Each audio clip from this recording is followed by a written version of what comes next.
Di sini saya akan menjelaskan tentang latar belakang studi sejarah pendidikan jasmani. Guru pendidikan jasmani, pelatih olahraga, maupun petugas rekreasi sebaiknya menaruh minat pada latar belakang pendidikan jasmani, olahraga, dan rekreasi. Karena beberapa hal. Pertama, sejarah akan memberikan penjelasan tentang status bidang kerjanya karena memberikan pemahaman yang turut membentuk tujuan yang akan dicapai sebagai aspek di dalam bermasyarakat. Sejarah juga menunjukkan bahwa pendidikan jasmani termasuk untuk tujuan tertentu dari berbagai masyarakat masing-masing. Pengetahuan sejarah dapat membantu menjelaskan penataan asas-asas dan ilmu pengetahuan sosial dan perilaku.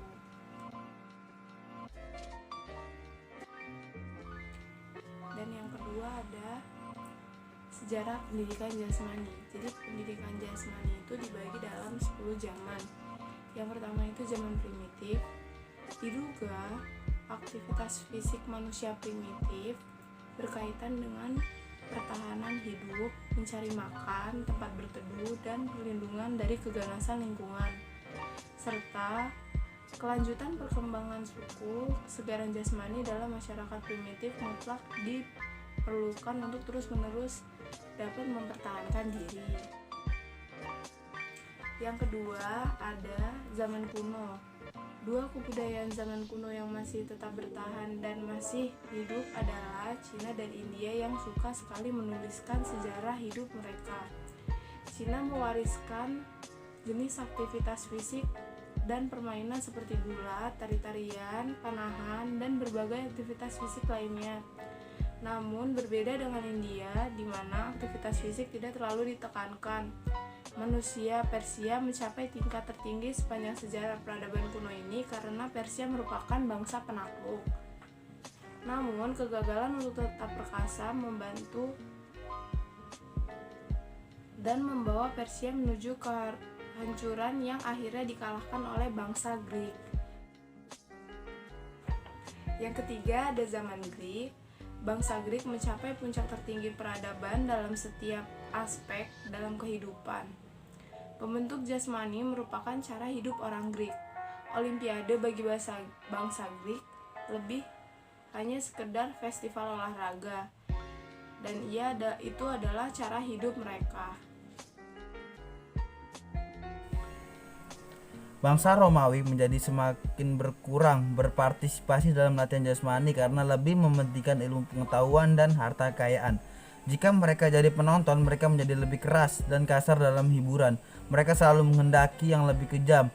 Orang Romawi adalah orang terbaik sebagai prajurit, sebagai insinyur, sebagai pejabat penguasa, tetapi adalah orang terburuk sebagai penonton, tak berperasaan dan kasar dalam hiburan-hiburan yang diselenggarakan kekasiaran dalam abad-abad terakhir.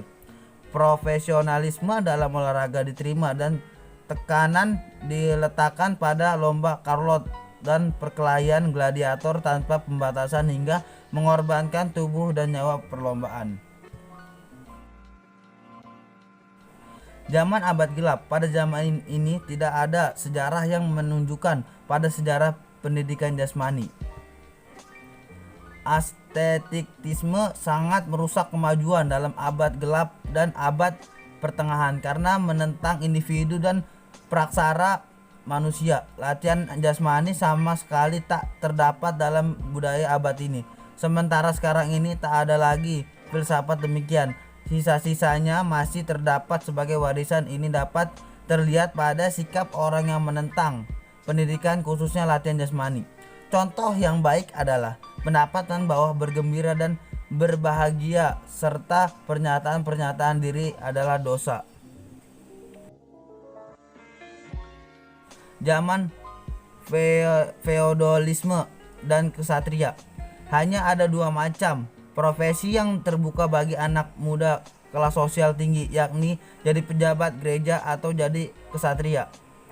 Orang-orang gereja menempati posisi-posisi yang penting dalam masyarakat, dan gereja itu sendiri merupakan benteng kekuatan dan kekacauan pada waktu itu. Pengaruh Kristen ini kan latihan jasmani dan terutama menentang aktivitas olahraga. Latihan untuk kesatria bukan hanya fisik dan militer, tetapi juga semacam pendidikan sosial yang dirancang untuk hidup di lingkungan istana. Latihan militer mencakup naik kuda dan ketangkasan, bermain pedang, lembing, tameng, dan sejarah gada. Sementara realisme sendiri berkembang secara bertahap. Pendidikan dianggap sebagai persiapan untuk hidup dan kepentingan jasmani diakui di antara kenyataan-kenyataan lainnya. Diberikan pendidikan jasmani sebagai bagian dari kurikulum Victorina da Filtra di Italia 1378 sampai 1447. Menerapkan konsep ini di sekolah yang dipimpin, latihan jasmani merupakan faset yang penting. Raga Greek dapat dijadikan model dalam praktek kemudian. Zaman nasionalisme. Dalam periode ini, pendidikan jasmani maju pesat seperti pada zaman Greek.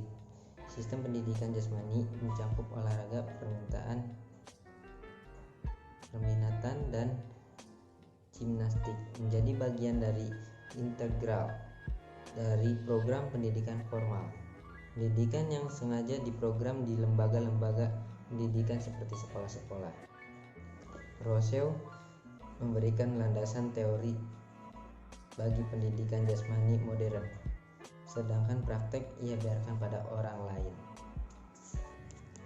Sifat-sifat yang ia kembangkan dan kualitas jasmani yang diperlukan untuk itu adalah: 1. Kesehatan jasmani, 2. Ketangguhan tubuh, 3. Kekuatan dan ketangkasan, 4. Kesenangan gerak, 5. Ketajaman indera, 6.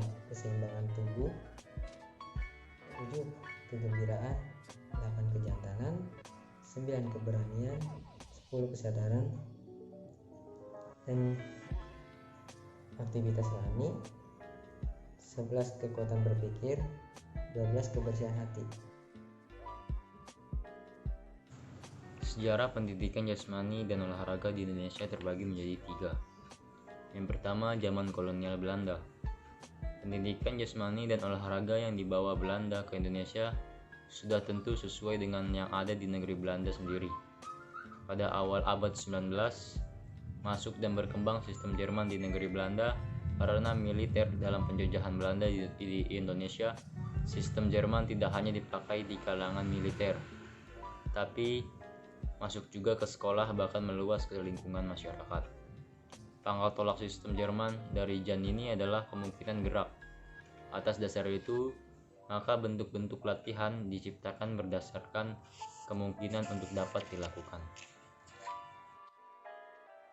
Yang kedua, zaman pendudukan Jepang. Jepang mencoba menarik simpati rakyat untuk bersama-sama mendirikan Asia Timur Raya yang bebas dari penjajahan bangsa Barat.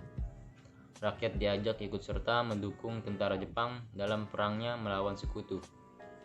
Kesempatan ini dipergunakan oleh para pemimpin bangsa Indonesia menanamkan kesadaran kemampuan bangsa Indonesia untuk jadi bangsa yang merdeka.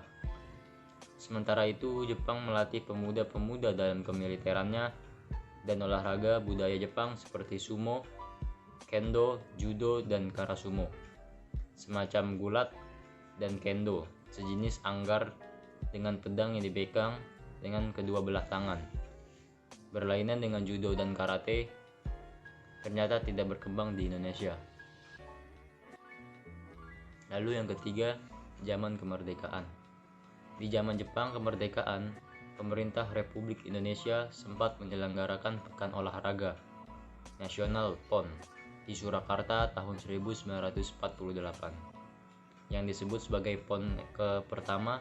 PON ini berlanjut terus sampai sekarang setiap 4 tahun sekali dengan jumlah cabang olahraga yang semakin bertambah pada tahun 1947 dalam Kementerian Pendidikan.